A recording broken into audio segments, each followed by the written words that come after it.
challenge in this appeal is the judgment of the learned single judge of the Patna High Court, holding that the appellants were entitled to a decree for a specific performance of contract. Full stop. In a second appeal filed by the respondent, the judgment and decree of the trial court as affirmed by the first appellate court were reversed and the suit of the plaintiff was dismissed. Full stop. Originally, the suit was filed by the husband of appellant number 1. Full stop. After death of appellant number 1, his legal heirs were substituted. Full stop. The High Court proceeded on the basis of that the plaintiff had not proved that he was ready and willing to perform his part of the contract. Full stop.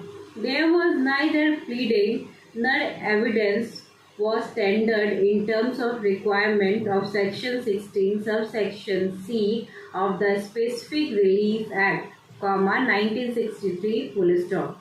Learned counsel for the appellants highlighted as to how the judgment of the High Court suffers from various infirmities, both factual and on principle of law.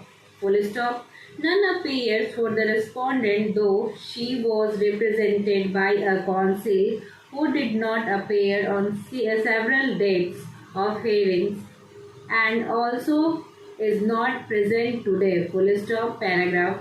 The High Court recorded findings to the effect that there were no specific averments in the pleadings, that the plaintiff was ready and willing to perform his part of the contract, and also no evidence was adduced in this regard. Full stop. As rightly pointed out by the learned counsel for the appellants, the findings are contrary to the materials on record. Full stop.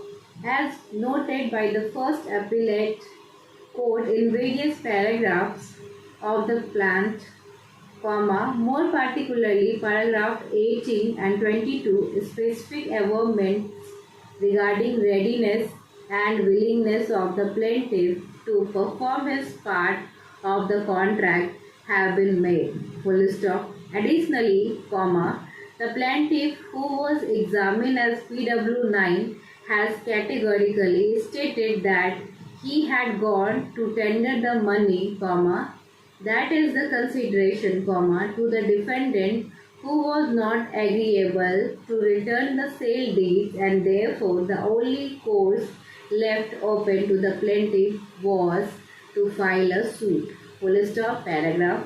On this ground alone, the judgment of the High Court is vulnerable. Full stop.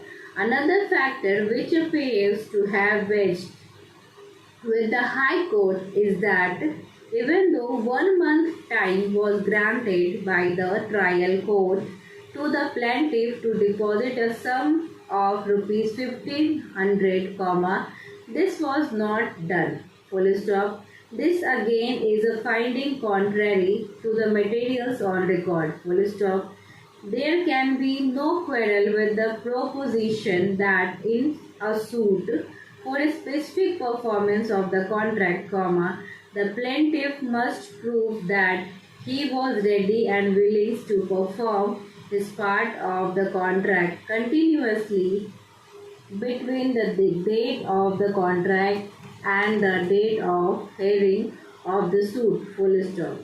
But the finding that the plaintiff has not proved his capacity to perform his part of the contract, as he was not even ready to deposit the money in terms of trial court's order, is factually wrong. Full stop. It appears that no such plea was raised by the defendant before the first appellate court. Full stop. There is 2 more mistakes. You can deduct 2 mistakes.